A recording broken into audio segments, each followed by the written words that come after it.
नमस्कार, मैं अभिषेक उपाध्याय। आप देख रहे हैं टॉप सीक्रेट। आखिर यूपी की राजनीति में आजम खान को लेकर कौन सी बड़ी खबर आने वाली है? क्या आजम खान को लेकर के कुछ ऐसा होने वाला है जो बहुत चौंकाने वाला हो सकता है? क्या आजम खान कोई बड़ा धमाका करने वाले हैं? क्या आजम खान की जो कानूनी मुश्किलें हैं वो कानूनी मुश्किलें एकदम से कम होने वाली हैं? क्या अखिलेश यादव और आजम खान के रास्ते अब फाइनली अलग हो जाएंगे?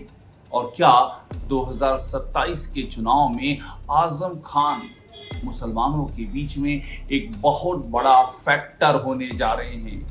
ये जो एक थ्योरी फ्लोट की जा रही है कि मुसलमान समाजवादी पार्टी में सिर्फ दरी बिछाने के लिए हैं।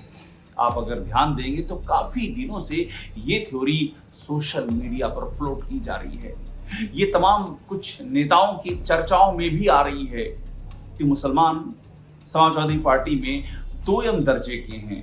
अखिलेश यादव को मुसलमानों के मुद्दे पर इतना एग्रेसिव होते हुए नहीं देखा गया। वे यादवों के मुद्दे पर एग्रेसिव हो जाते हैं, आंदोलन छिड़ने की बात करते हैं, लेकिन मुसलमानों के मुद्दे पर अखिलेश यादव बहुत ही शांत से नजर आते हैं। जैसे हाँ एक मुद्दा है, एक बयान जारी कर देते हैं और बात खत्म हो जाती है। ये बातें फैलाई जा रही, ये बातें फ्लोट की जा रही हैं। और आजम खान को लेकर के जो चल रहा है, अब मैं आपको वो बताने जा रहा हूँ। अगर उसको और इस थ्योरी को जोड़ देंगे, यानी कि मुसलमान समाजवादी पार्टी में दोयम दर्जे में हैं और आजम खान उसका सबसे बड़ा प्रतीक है, इन दोनों को जोड़ दीजिए तो आप समझ लीजिए ये बहुत बड़ा सियासी विस्फोट हो सकता है। तो कहानी शुरू होती है काफी पहले से, लेकिन अभी इस कहानी में एक बड़ा पड़ाव तब आ गया जब आजम खान की बेगम तंजीम उनसे मिलने के लिए गई और उनसे मिलकर के जेल से जब वो बाहर आई तो बाहर वहां मीडिया था और उन्होंने मीडिया के सामने जो कहा उसने काफी लोगों को दंग कर दिया। मगर कुछ लोगों को ये लगा कि ये सब कुछ स्कीम के मुताबिक हो रहा है। जो प्लान था वो प्लान अब जमीन पर फल फूल रहा है। अब मैं आपको बताता हूं कि ऐसा क्या कह दिया आजम खान की अहलिया, यानी कि उनकी बेगम ने, जिसको लेकर के खलबली मच गई। उन्होंने कहा कि उनको अब सपा पर भरोसा नहीं है, उनको सिर्फ अल्लाह पर भरोसा है। अल्लाह ही आजम खान की मदद करेगा। आजम खान की पत्नी समाजवादी पार्टी से चुनाव भी जीत चुकी हैं। अरसे से आजम खान का परिवार समाजवादी पार्टी से जुड़ा हुआ है और ऐसे में अगर उनकी बेगम ये कहती है कि सपा पर भरोसा नहीं है तो इसके पीछे की राजनीति को समझना होगा। और इसके पीछे की राजनीति बड़ी सीधी सी है। बीजेपी खास तौर पर इस कोशिश में लगी हुई है कि मुस्लिम वोट अगर बढ़ते हैं तो 2027 की राह बिल्कुल भी मुश्किल नहीं होगी। लोकसभा चुनाव में एक सर्वे आया और वो सर्वे था CSTS का। उस सर्वे के मुताबिक मुसलमानों ने 92% यानी कि 92% से ज्यादा सपा और कांग्रेस के पक्ष में एकजुट होकर के वोटिंग की है और इसका असर भी दिखाई पड़ा। बीजेपी सिर्फ 33 सीटों पर सिमट गई और जबकि 43 सीटें मिली सपा और कांग्रेस के गठबंधन को। ऐसा लगा कि जैसे यूपी की राजनीति में कयामत आ गई हो। और इसी को डिवाइड करने की पुरजोर कोशिश में है बीजेपी। तो आजम खान की कानूनी मुश्किलें, अंदर की खबर है, वो अब कम होने जा रही हैं। आजम खान पर बहुत से केस हैं, एक दो नहीं अनेक केस हैं। वो लंबे समय से जेल में हैं, बीच में एक बार जमानत पर आए और फिर उनको जेल जाना पड़ गया। तो अब आजम खान को ऐसी खबरें हैं कि एक के बाद एक उनके ये जो कानूनी मामले हैं उनमें रियायत मिलती जाएगी।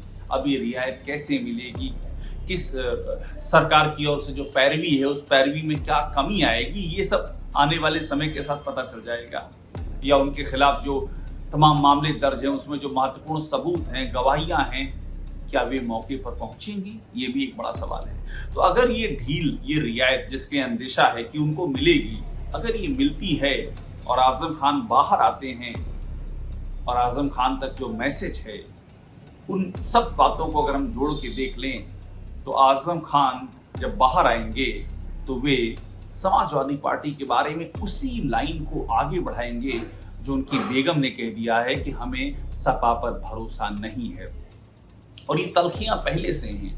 रामपुर जहां पर आजम खान की राजनीति के कई दशक गुजरे हैं, उसी रामपुर का इस बार का टिकट आजम खान की मर्जी से नहीं हुआ। मुहिबुल्लाह नदवी, जिनको कि अखिलेश यादव ने टिकट दिया और जो जीते भी, आजम खान उनको कतई नहीं चाहते थे। तो आजम खान के अंदर कई सारा गिला बताया जा रहा है। एक बड़ा गिला ये भी है कि अखिलेश यादव ने उनकी उस तरह से मदद नहीं की है जिस तरह से करनी चाहिए थी। अखिलेश यादव उनके लिए बहुत वोकल नहीं हुए। उनसे जेल में मिलने अखिलेश यादव कितनी बार आए, ये भी सवाल खड़ा हुआ। कितनी बार उनका हाल लिया गया, कितनी बार उनके लिए कोई आंदोलन छेड़ने की बात कही गई। अभी इटावा में जो यादव बनाम ब्राह्मण हुआ है, उसमें अखिलेश यादव ने ये कह दिया कि अगर 3 दिन के अंदर सरकार ने एक्शन नहीं लिया तो हम आंदोलन छेड़ देंगे। आजम खान के समर्थक ये सवाल उठाते हैं कि आजम खान के लिए अखिलेश ने ऐसा कब कहा कि हम आंदोलन छेड़ेंगे? कब आजम खान के लिए अखिलेश यादव सड़क पर उतरे?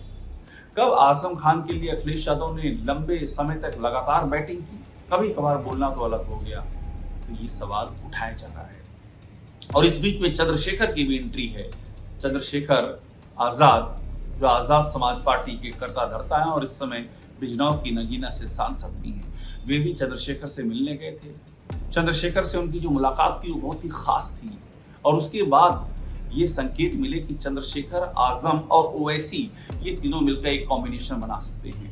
तो ये तो बहुत ही क्लियर सा है कि आजम खान बाहर आएंगे भी तो बीजेपी तो ज्वाइन नहीं करेंगे, उनकी पूरी राजनीति खत्म हो जाएगी। तो फिर क्या कर सकते हैं वो? तो कहानी यही है जो उनकी बेगम ने कहा है कि किस तरह से अब सपा पर भरोसा नहीं है। तो आजम खान, ओवैसी और चंद्रशेखर, ये एक कॉम्बिनेशन बन सकता है। और अगर ये कॉम्बिनेशन बन गया तो आप समझिए जो एक मुश्त वोट समाजवादी पार्टी के खाते में अभी तक जा रहे थे, सपा प्लस कांग्रेस, उसमें एक बड़ी सेंध लग सकती है।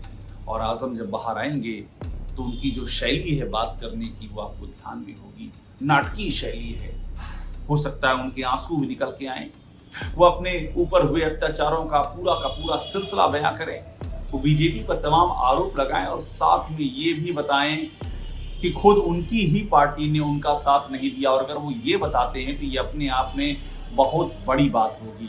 आजम खान अपनी कहानी बयां करेंगे कि किस तरह से उनको टारगेट पे किया गया, किस तरह से उनकी ही पार्टी ने उनका साथ नहीं दिया, कोई उनका हाल पूछने नहीं आया।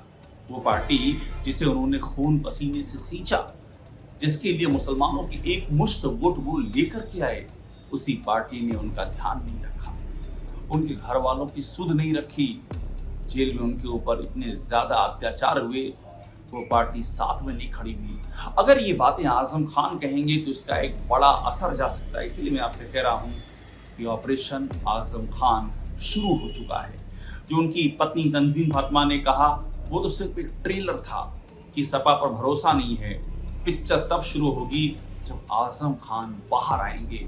और कानून के जानकार बताते हैं कि अगर सरकार चाह ले तो उनका बाहर आना कोई बड़ी बात नहीं है। और सरकार तो ये चाहेगी कि आजम खान बाहर आए। सरकार मतलब बीजेपी की सरकार, वो ओवैसी, चंद्रशेखर, ये सब साथ में मिल जाएं और मुसलमान वोटों में बड़ा बंटवारा होता हुआ दिखे, ये सरकार चाहेगी। और समाजवादी पार्टी के लिए भी सवाल होगा कि आपने समय रहते आजम खान के लिए उतनी एग्रेसिवली आवाज क्यों नहीं उठाई जितना आप दूसरे मुद्दों पर उठाते हैं। आखिर आपने आजम खान को ये मौका क्यों दिया कि वे ये शिकायत करें, वे इस बात का गिला करें कि उनको किसी ने पूछा नहीं। आखिर आपने रामपुर का टिकट उनसे पूछे बगैर कैसे फाइनल कर दिया, उनकी क्यों नहीं सुनी? ये सारे सवाल उठेंगे। तो आप जान लीजिए ये जो अब चैप्टर शुरू होने जा रहा है, ऑपरेशन आजम खान, ये बहुत ही दिलचस्प चैप्टर होगा। और इस चैप्टर में आगे क्या क्या होता है इसका सभी को इंतजार होगा। इससे जुड़ी सारी जानकारी आपको देंगे, जो कि आप मान लीजिए अगले 2 सालों यानी कि 2027, अब 2 तो नहीं, अब तो करीब 1.5 साल बचे हैं चुनाव की आगाज में। इन 1.5 सालों में सबसे दिलचस्प अगर कोई यूपी की राजनीति का चैप्टर होने जा रहा है तो वो यही होने जा रहा है, operation Azam Khan. Top secret से जुड़े रहिए, लाइक कीजिए, सब्सक्राइब जरूर कर लीजिए।